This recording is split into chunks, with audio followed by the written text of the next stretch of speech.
KNC. Thank you, Excellence. My name is Kakoza Mwiza Charles, commonly known as KNC. I work for TV and Radio 1. My question, DRC government rejected or refused to put into place the commitments, Washington commitments of June 27th. And recently we heard that you may meet with Congress President in the USA. If true, what should we expect regarding the Eastern Democratic Republic of Congo peace and Rwanda in particular? Thank you, sir. Well, I'm sure you are familiar with these stories where people may say one thing and do a different thing altogether. And sometimes it even becomes a pattern for some people to just not do what they have said they are committed to doing. And that is the characteristic of the situation you have with the DRC. The good thing is it's always in the open, it's in public. You don't have to explain much. If they were doing it quietly, people would get confused and start saying that maybe others are actually responsible for all that they are seeing. But the good thing, they come out and say it. They agree one thing in Washington or even in Doha, and that is made public. Then the next day or week, someone says, no, we are not going to do this and this until something else is done. And even when what they are referring to has also been under discussion. And whether in your mind you agreed or not, what has come out of you, if it's on record, you definitely have a problem explaining why you would agree one thing in the room, and then when you are out in speaking to the media or to whoever, you say a completely different thing, or even renege on what you actually said you are going to do. So that is one part of it. But somehow we've been limping through this all the way. Some things done, others not, others half, and now maybe possibly with the time taken and effort, we will find ourselves in Washington, which I should have started with. I think the fact that there is even a possibility of meeting in Washington and discussing or agreeing or signing anything is a good effort. For all the years before, we haven't had anything like that. We have had people come visit us, visit Rwanda and Congo, and rush to the UN and the Security Council and make decisions and make announcements and pass resolutions. That's why in the first years we spent a lot of time on that without really having anything tangible in place. I think this process or the two processes, one in Washington, another in Doha, but talking about Washington, it's a good step in the right direction. Whether we arrive at a decisive moment that gives us a clear possibility and optimism that we are near finding lasting peace and so on. Yeah, it's something we can still continue to hope for and work towards, but at least there is that possibility, there is that framework that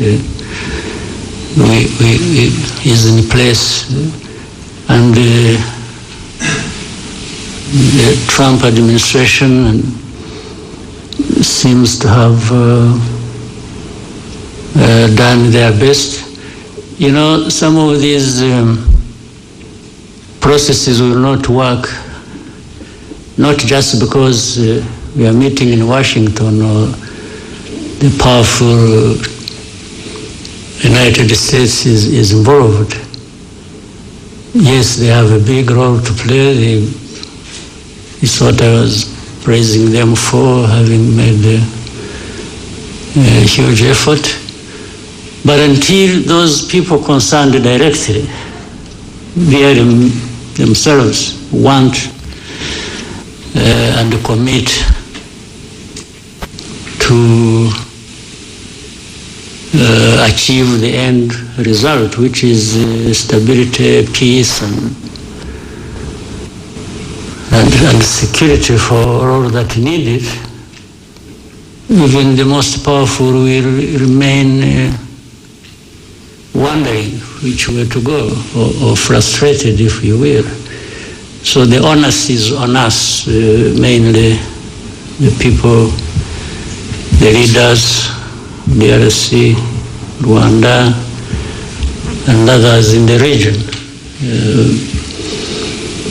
You know, Washington took over this when there were also other efforts underway. I'm sure maybe one of you will be asking, or you yourself had it on mind but didn't raise it. You will be asking, what is the East African SADC process? Because they were there. Or the AU, or whatever. That speaks volumes. And really it is, the knot is tied in one place. These problems are happening. But it seems the leaders don't care or don't know, or they have refused to take responsibility. They just keep daydreaming and talking about all kinds of things, and whenever they've gone all places, the only thing they know how is to keep asking sanctions for Rwanda, sanctions for Rwanda. Okay, but if you sanction Rwanda, how does it solve your problem? How does it solve your mismanagement of your country affairs? How does it give citizenship rights to the people who have been complaining for decades and have had to take arms and fight you? How does it solve the problem of you having to import mercenaries to come and fight for you? How does it do that? I mean, you know, people should really see things for what they are, and you may hear so many stories about different things, but you also have the ability to see through all that and make your own judgment. So, summary of so much I have said, I'm always optimistic, always hope there is a chance another day and the following day, but I remain prepared to take care of the business I have to take care of. you can crucify me for my crimes, but when it comes to you, as I also said, I talk about it. So why this world we are in, it's not playing ping pong. It's just because at the same time we are talking about lives of people, right? Yeah. Thank you, Mr. President. SCOVIA. Nakoze nyakubahwa Perezida wa Repubulika, nitwa SCOVIA Mutesi, umuyobozi w'ikinyamakuru Mama wa Gasabo TV. Nashaka kubaza ku kibazo abacuruzi bafite inganda mu Rwanda uyu munsi bavuga ko babangamiwe no guhangana n'ibicuruzwa bituruka mu mahanga kuko basabwa ko bapfunyika cyangwa package mu bikoresho bitangiza ibidukikije mu gihe bituruka mu mahanga biza muri plastique byaba bifunze mu macupa cyangwa amashashi abifunze. Basanga rero badashobora guhangana nabo ku isoko, bikaba bifite ingaruka ku nganda zabo, aho bamwe bavuga ko ahari bashobora kujya hanze kugira ngo nabo binjize ibisa n'ibyo. Basanga niba ntacyo bitwaye nabo bashobora kubikoresha. Ikindi kibazo nari mfite ni ikijyanye n'abaturage uyu munsi bishimira imihanda itandukanye hirya no hino mu gihugu ihuza uturere, ariko abakora iyi mihanda minini ya kaburimbo ntabwo bashyiraho rigori cyangwa inzira z'amazi zigera mu gishanga, amazi akajya mu ngo z'abantu cyangwa mu mirima, aho usanga rimwe na rimwe bisanga batuye mu manegeka kubera igikorwa remezo cyaje. Ndabashimiye kwa Perezida wa Repubulika.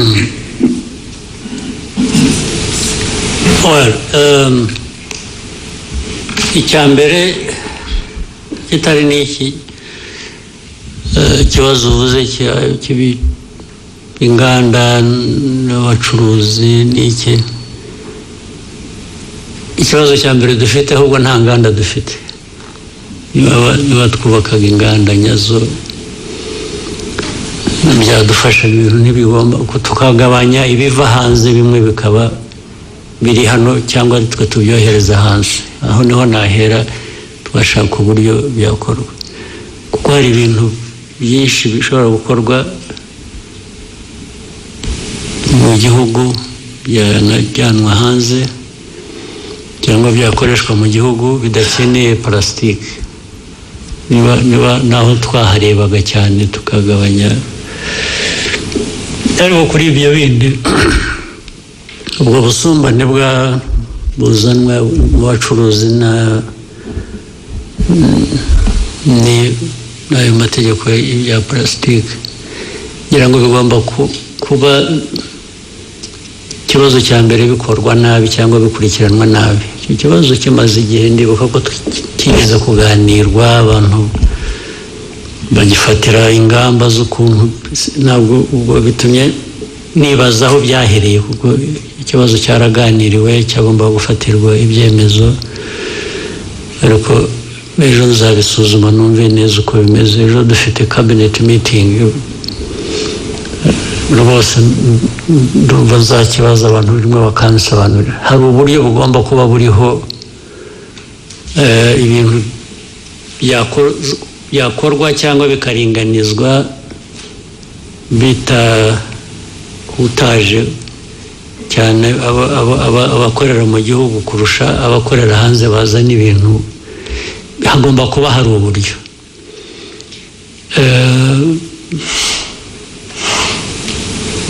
Ntibivuze ngo dukwiriye kurekura noneho, kuko nabyo uko byari bimeze twasanzemo harimo akamaro kanini, harimo inyungu nini, ibyo kuvanaho za packaging ibintu bya plastique. Ariko abantu babisuzumye neza bashobora no gushyiraho ingero zitandukanye, ibintu bimwe byakorerwaho cyangwa uburyo byakorwa bikagabanya ubwo bukana bw'abantu batakaza imari kubera ko ibiva hanze nabyo bikwiriye kuba bifite uko bireba, nabyongeraho amafaranga kubera iyo mpamvu, kugira ngo nkuringanize n'uwo mu gihugu wishyura ibirenze kubera ko we yabikoreye mu gihugu.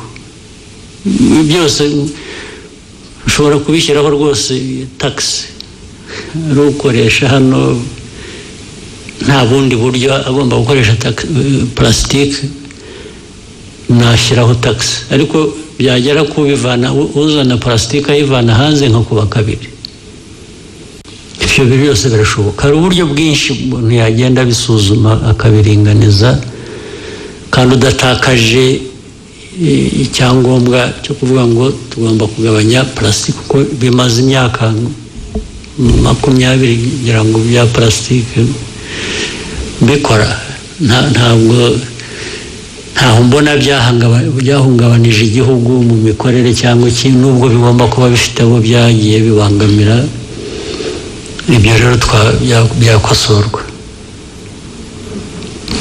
hanyuma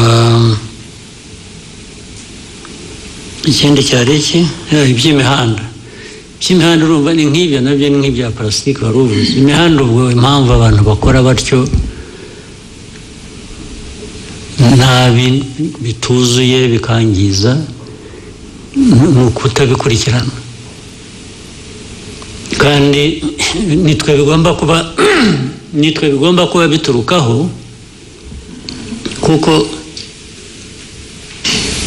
ari ugiye gukora umuhanda umuntu wa mbere utanga ibigomba kuzuzwa n'indese ni twebwe dushaka imihanda niba twarabitanze hariho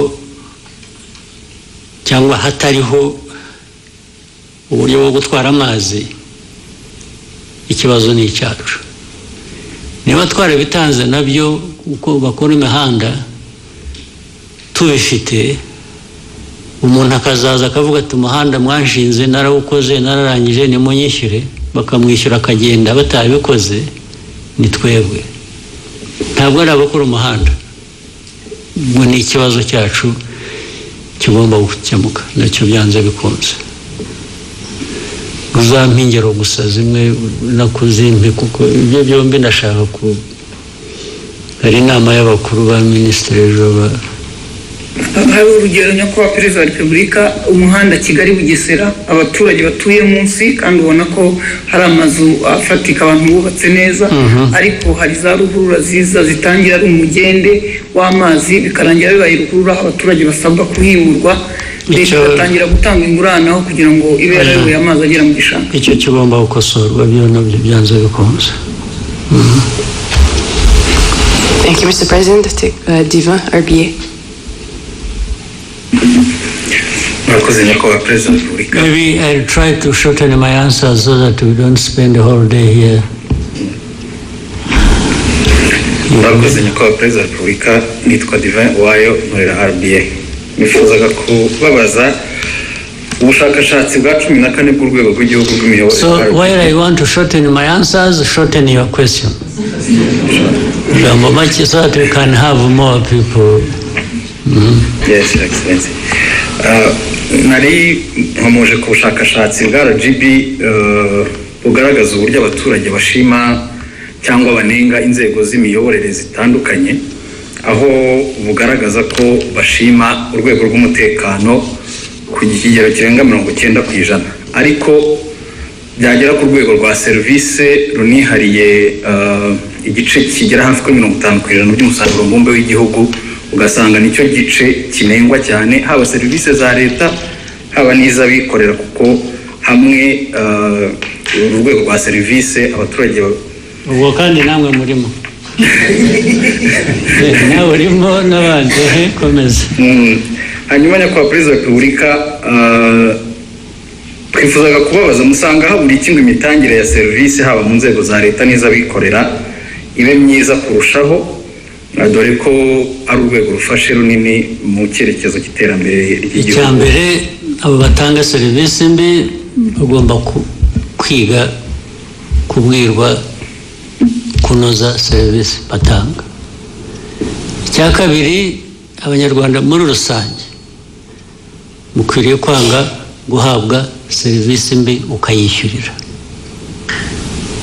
ukagenda utanavuze ugomba kubyanga icya gatatu ni mwebwe kugira ngo tumenye amakuru habeho accountability. Nawe umunyamakuru bishyire hanze ubimenye ubuti bari bamaze kutubwira umuhanda, urugero umuhanda aho ibintu byiza, amazi yangiza umuhanda, yangiza amazu, ni urwo urugero. Nawe butaha serivisi mbi wowe guhaye ninde?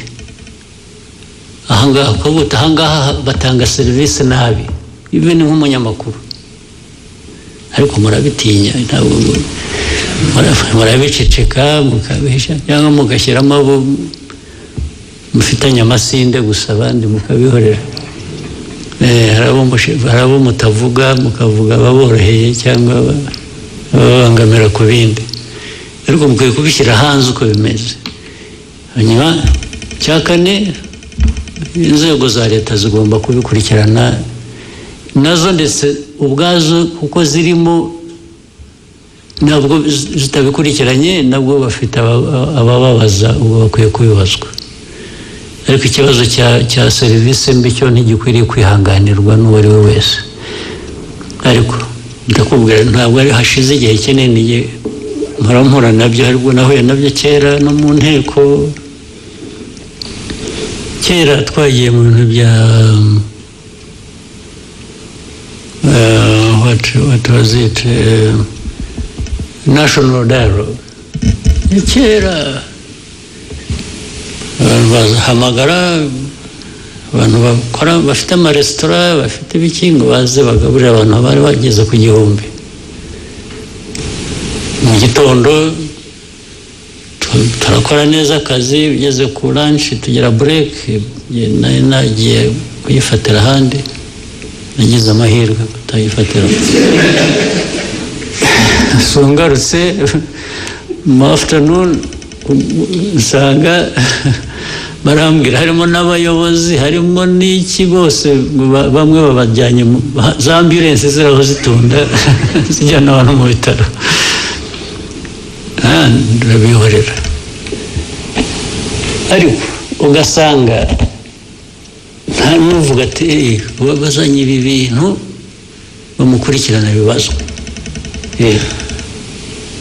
Ndetse habaho guhura kundi aho ngaho bakagarura wa wundi bakaba ariyo baha ngo atange serivisi zo kugaburira abantu. Urumva biri muri twe, ntabwo ikibazo ari cyaba abandi batanze service mbi gusa, ariko nabo bazikoreye nabo arishyura akagenda. Na vuba abantu benshi ngiye mvugana nabo bakakubwira iriya resitora, bakakubwira izina. Ejo twagiyeyo twese uko twari 7, none 4 twese twararwaye, na 2 bari aho bari ku standby bategereje kurwara. Ugasanga ni ikiganiro gusa byahereyeho. Hashira icyumweru kubera ko aho hantu hari ukuntu wenda hagezweho cyangwa bahavuga neza, ukumva ngo basubiyeyo. Ntabwo serivisi mbi yacika kandi muyishimiye. Bivuze wowe wahora usubira ahantu baguha serivisi mbi ukishyura, ubwo butishimye se. Ni ikibazo kinini, mujye mukishyira hanze, mukiganire, mukivuge uko kimeze, mureke ku serivisi mbi kwiye kwangwa period. Ikavugwa, ikanengwa, abayitanga bagakurikirana kurusha gusubirayo baguhaye serivisi mbi.